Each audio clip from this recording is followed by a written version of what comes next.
मोहतरम नाज़रीन, सऊदी अरब में रोज़गार के सिलसिले में मुकीम अफराद अपने बीवी बच्चों को कैसे अपने पास बुला सकते हैं, इस सिलसिला में तमाम तफसीलात सामने आ चुकी हैं। फैमिली वीज़ा के लिए सरकारी हुकाम को दरख्वास्त देने से आगाज़ किया जाता है। सऊदी अरब में मुकीम अफराद के लिए बीवी बच्चों को लाने की शराइत भी सामने आ चुकी हैं। सऊदी हुकूमत की जानिब से तरीक़ाकार के मुताबिक आप रिहायशी दरख्वास्त का फ़ॉर्म बराह रास्ता या वज़ारत दाखिला की सरकारी वेबसाइट के ज़रिए भी जमा करवा सकते हैं।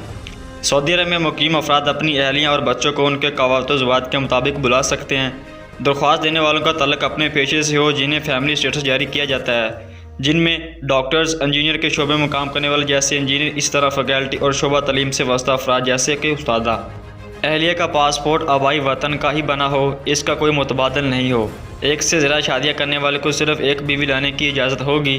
दरख्वास्त जमा करवाते वक्त अकामा कार्ड की मुद्दत कम अज़ कम 90 दिन से ज़्यादा होनी चाहिए। दरख्वास्त के साथ बीवी बच्चों के पासपोर्ट की नकूल साथ लगानी होगी। 30 दिन के अंदर जवाब ना मिलने की सूरत में दरख्वास्त खुद ही मनसूख समझी जाएगी। ऐसी सूरत में एक और दरख्वास्त भी जमा कराई जा सकती है।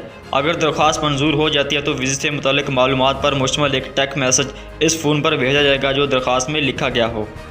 सऊदी अरब में अपनी बीवी लाने की फ़ीस 2000 सऊदी रियाल है। इसके अलावा सऊदी अरब में दाखिले की फ़ीस भी 2000 रियाल है, यानी कुल मिलाकर 4000 रियाल जमा कराने होंगे। मुल्क में दाखिल होने की फ़ीस एक ही बार ली जाएगी।